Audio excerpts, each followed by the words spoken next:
so that might be important. Okay, so again, the homework for chapter 4, carbon NMR, is due on Friday the 30th.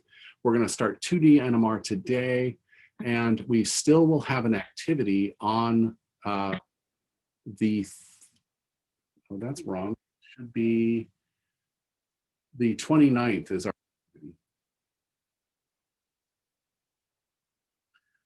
Okay, my computer does not like it when I record these lectures. It was just going bleep, bleep, bleep.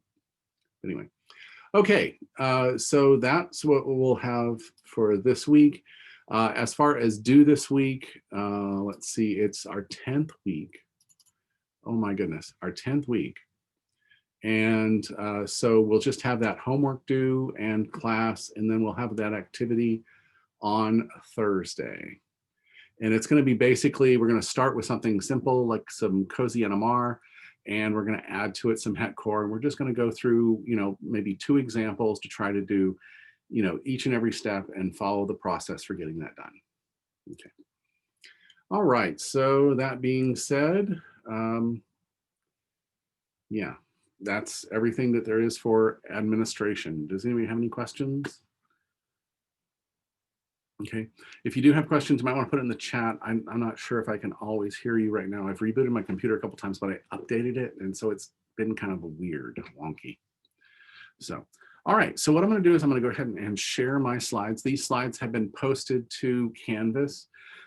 It should say update, chapter 5, part 1, update. I've added some slides because I realized I chopped out accidentally in my cozy slides and before I posted the last set, and so we want to start there. Okay, I'm going to go ahead and share my screen. And we'll go ahead and minimize these things to try to take away all that. All right. So actually, I guess I should have that one. All right. So here we are at chapter 5, which is 2D NMR. In this chapter here, they kind of just throw them all together and start to say, oh, this and this and this and this. But what I wanted to do is I wanted to kind of break it down, start with some of the basics about, the pulse sequences and why they're important to us, and then move on to how to interpret them step by step. Now, eventually, when you get to the second set of slides here, we're going to have what we call the bookkeeping method of how to solve these problems. Because you can't just, what we did before is we wrote fragment here and a fragment there, and then we tried to hook them together. However, once we start getting to these correlation things, we're going to start to be a little more complicated. And so it's easy to confuse one peak for another. And so we have to come up with a method for taking a peak and identifying the different things that are associated with that peak, and then moving to the next peak and identifying the things associated with that peak. And we have to do it step by step to make sure we get the correct correlation in the end. Okay. So technically, everything we've done up to now is what we call a 1D experiment, because when we take the FID, that's in time domain. And when we do the Fourier transform, that creates a image that's taken it into a visual image of that time domain. So technically, the proton and carbon NMRs we've been doing so far are technically 1D experiments, even though they're graphed in 2 dimensions. Okay, so all 2D experiments are basically an extension of that, where we take either 2 one-dimensional spectrum of the same kind of atom, or we take one of each type of atom and put them together. Okay. So that's why it's a 2-dimensional experiment. It's 2 different time experiments being plotted against each other. And those 2 different time experiments plotted against each other is what gives us that additional information. Okay. So, and there's a bunch of different kinds. I have a book here. It's called 200 NMR Experiments. And there's probably, 20 different types of 2D NMR experiments. But we're going to start to hit the top 3, and top 5 most likely to use, because they have great sensitivity, they have great peak-to-peak separation, and most modern NMR systems actually have an analysis system built in. And so it makes it easier to analyze, because it'll draw the lines for you, and it'll help identify correlations for you, so it's not as difficult. Okay, so what we're going to talk about is in 2D NMR, we're basically divided into two different types. Homonuclear, meaning we're either doing carbon-carbon correlation or proton-proton correlation. And therefore, we are only looking at one particular nucleus that we're doing, but we're going to plot them in two different time regimes, giving us additional information. Okay. But the other type is heteronuclear, so we can actually look for the correlation between, is this carbon attached to a hydrogen? Is this hydrogen attached to this carbon? And we can do it through that single bond there, but we can also do additional experiments where this hydrogen is attached to this carbon, but this carbon is attached to another carbon and another hydrogen. It can see 2 bonds away and it can see 4 bonds away. So by changing the experiment, by changing a time delay experiment, you can get to directly attached protons, 1 over protons attached to a next carbon over, and even a third carbon over. But those are what we call heteronuclear because we're looking at the 2 different nuclei. All right, questions yet? Okay, we're up to 5 or 6 or okay, so each type of these information provide either the bond, which is what we've been looking at now. So with proton and carbon, it's typically a through bond interaction. What's attached to what, okay? So most of the things we can do are actually that through bond type, and that's what we call our COSY, which is correlation spectroscopy, okay? Now, we can also use the nuclear Overhauser effect to look at through space coupling. And those through space couplings can be up to 6 angstroms apart.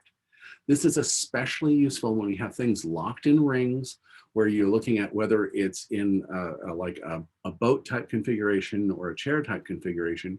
You can start to see that because when they become less than that 6 angstroms apart, they start to affect each other through space. And we can see that through a different type of experiment called a NOESY experiment. So it's nuclear Overhauser effect spectroscopy. Okay, so most of the things we do in 2D NMR have what we call a correlation map. And so basically we have one Fourier transform in one of the dimensions and one of the Fourier transforms in the other dimension. And then where they kind of interact is the analysis we need to learn to do, okay? Now, most of the modern spectrophotometers, including the one we have, only need the proton 90-degree pulse to determine a full set of 2D experiments. And luckily, most of these experiments are already preset in our material, so we just have to pick COSY and maybe play around a couple with the time parameters. But other than that, most of the time, it's actually fairly easy.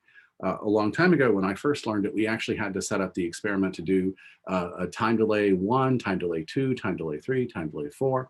And if you did too many or not enough, it would take an tremendous amount of time and not give you any good data. But most of that has been eliminated with the modern computer-controlled systems. Okay. So the basic idea of a 2D experiment is we're going to do the same thing we always do, which is preparation. And then we have a pulse and evolution of the thing, of a time regime. And so that's what we're going to call our time 1. This time 1 is the one that varies. It's called our indirect time because we're actually going to take little slices out of that. And the different little slices are going to be in phase or out of phase, and they're going to kind of grow in and grow out. And that's when it gives us one type of information. Then the next thing is our major pulse, and then our time 2.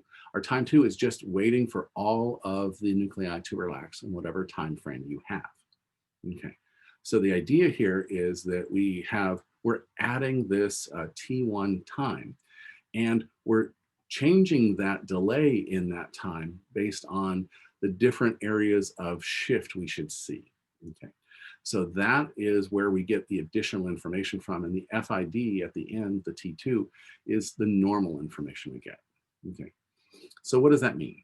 Okay, that means that all 2D experiments have that direct or the full FID, and the indirect, that T1, that time regime at the beginning before mixing, that you have to,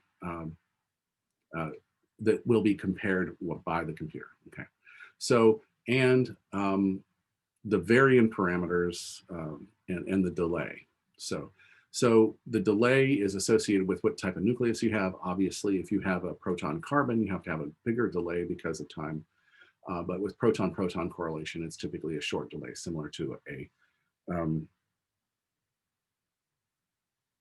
a, a proton NMR experiment, where you can do multiple scans at the same time.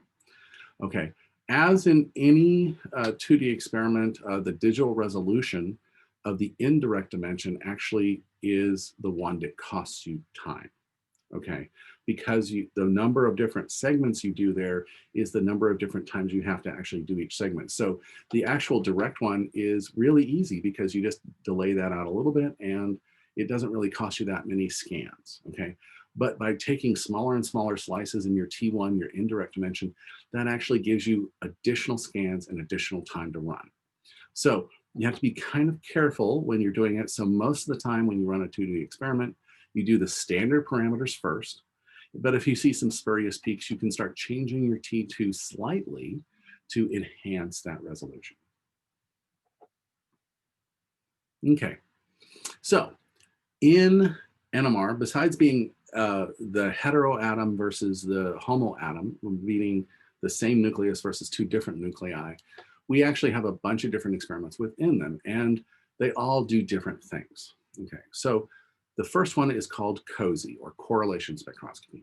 In COSY, we're looking for a 3-bond proton-to-proton coupling constant. Okay, so basically what we'll see is things that appear outside of a one-to-one correlation axis, and I'll show you what that means.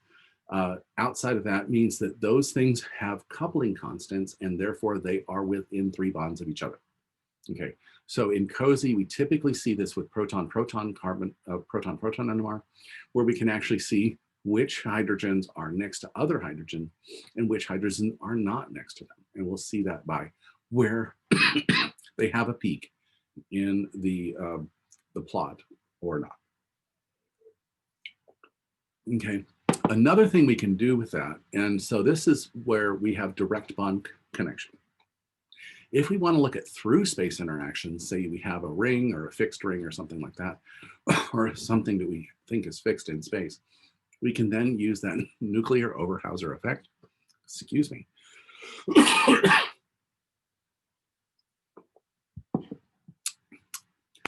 Update, I went to my ENT, ear, nose, and throat person, and he's putting me on a new prescription, which is not in yet, to help quell my cough a little bit. So we'll see if that's going to work. We'll know that on Thursday, I guess. Okay, so we're going to use that nuclear Overhauser effect. Remember, nuclear Overhauser effect is a through space interaction so that we can actually see up to 6 angstroms away. Now, most commonly it's done with 4 angstroms away because that's a much stronger signal, but they have enhanced the sensitivity so we can actually see up to 6 angstroms through space. Now, obviously that's going to be the weakest effect. And so you can see things that are closer together will have a stronger peak in the ROSY experiment or the nuclear Overhauser experiment. Sometimes they're called NOSY as well. Okay. So the next one is actually called NOSY. It's the nuclear Overhauser effect spectroscopy.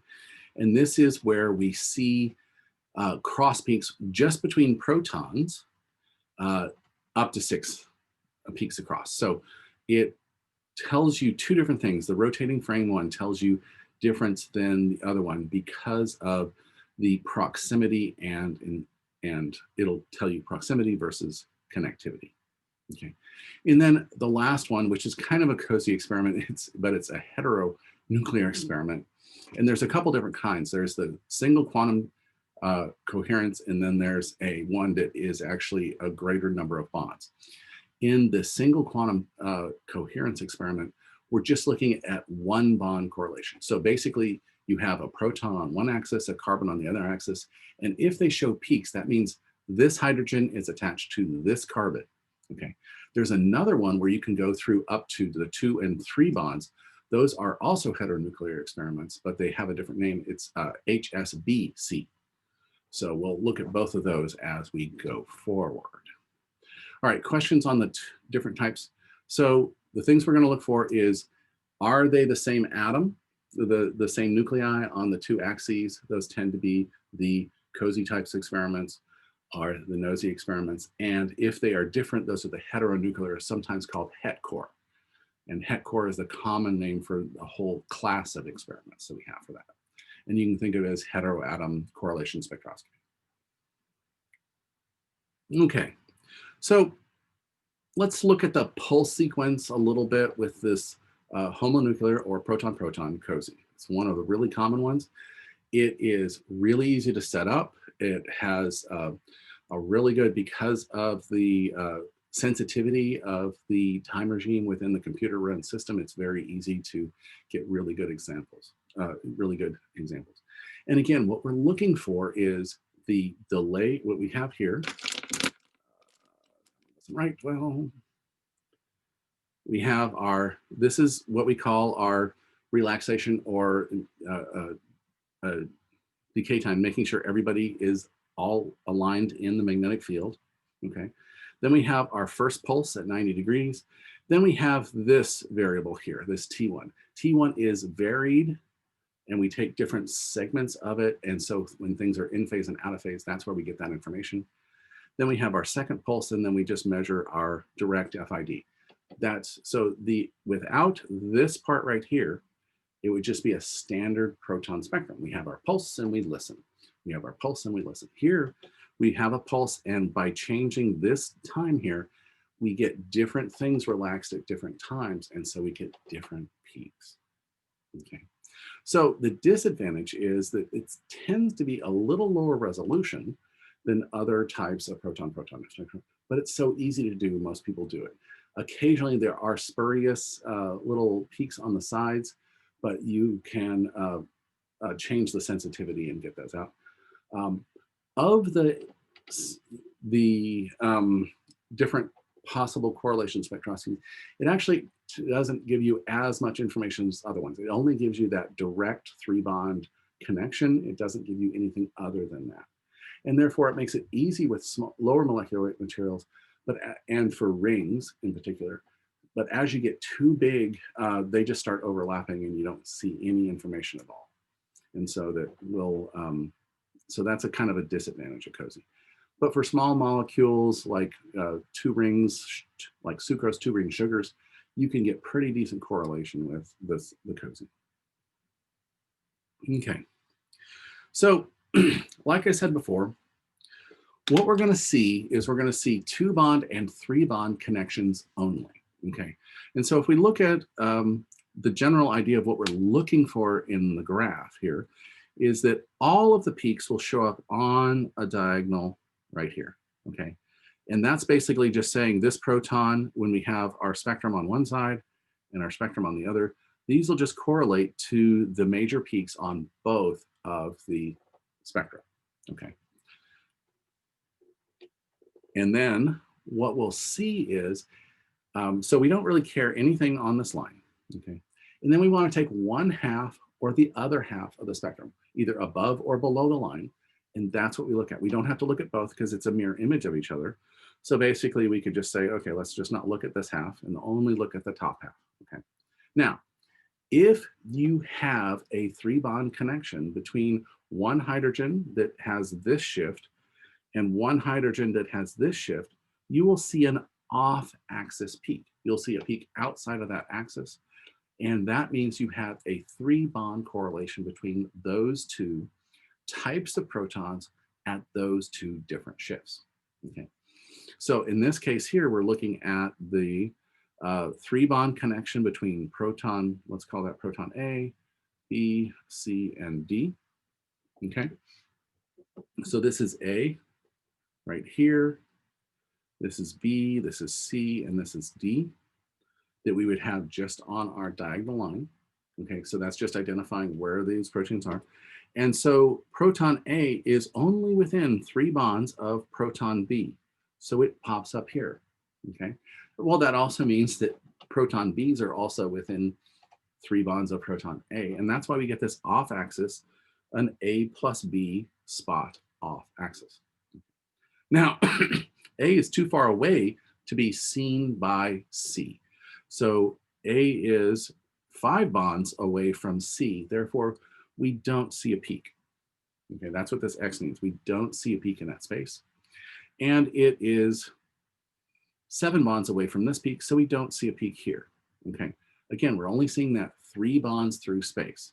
Okay, so that is a limitation of the system, but it's also the great thing about this technique, because it's easier to follow, it's easy to understand exact those direct attachments.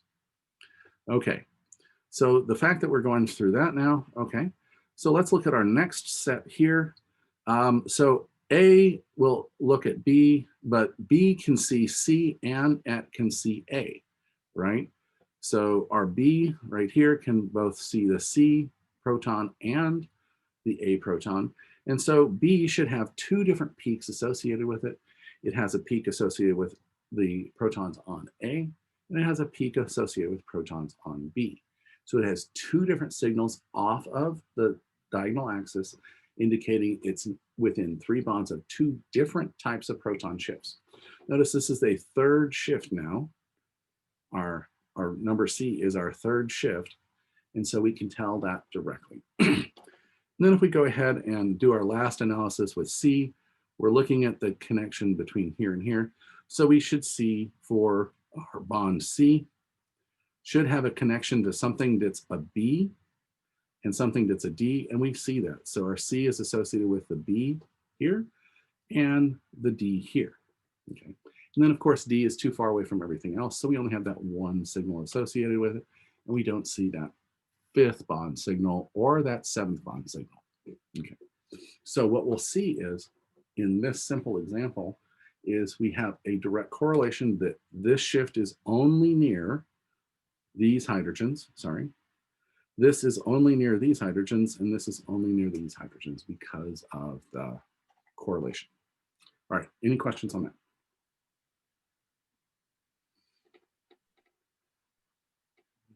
Okay, all right, so let's talk about, actually, I want to go and look at number 24 first. Okay. Uh-oh. Are you trying to ask a question? I have a question. Just to make sure that these. Okay. I can't hear you. It says my internet connection is unstable. Let me switch internets real quick.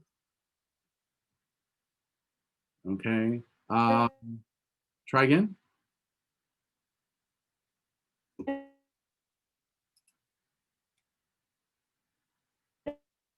Okay. My audio is not letting me hear your question.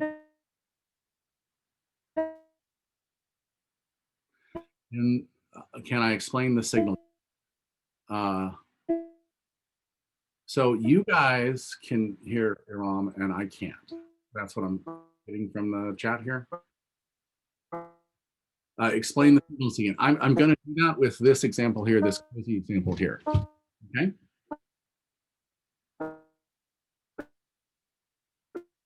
So you guys can all hear each other, and I'm the only one who can hear you. All right, I need to figure this out.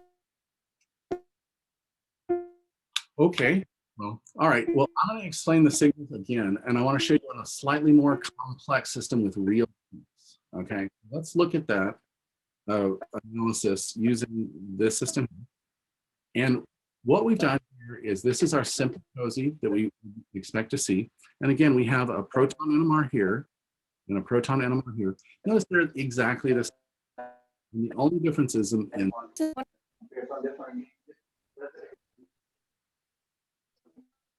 there we go. All right, great. So the first thing we do when we start analyzing this cozy is we draw a diagonal line on our system, because what this is, this correlates to all of the major peaks here. So basically this peak is showing up here and here, so that's why this diagonal line is our starting point. And it's basically just saying this peak is this peak, and this peak is that peak, and this peak.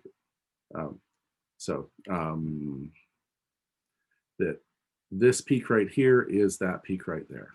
And that's why we draw the line there, so that we're not actually analyzing the diagonal line. The next thing we do is we look at things that are off that peak. And so, for example, I'm going to go ahead and I'm going to not look at this side because they're a mirror image of each other. They should have the exact same information on both sides, okay? On the top left verse and the bottom right. So I only need to look at one, okay? So if we start analyzing from this right here, so we have this peak right here, we're going to call peak A. And so that had its peak on the line here. And so what we're seeing here is we have a little teeny peak here. That might be true, that might not be true, but we're going to have to identify it, which means that there is that this peak and this peak have a type of connection. We're going to call that an AB, because we'll call this one B, we'll call this one C, D, and E. Okay, so this is where accounting for all your different peaks is important. So our first connection here is an AB peak. Okay, it's kind of weak. It might be an aberration, but let's go ahead and analyze, just say it's there. It might just be an overtone. So, but we'll look at it. And what I mean by that is if you look at this next peak here, this C peak here. So this is an AC peak. So it's between A peak and C peak, there's a thing there. But notice how there's like 4 dot screen share is about 5-second lag. Oh my. Oh goodness. All right, let me do this. Let me go ahead and stop recording and reboot my computer and have us all come back in about 5 minutes. Because if it's that delayed, I can't, it's going to be really hard for you to follow. Okay. All right, let me do that. I'm going to stop share.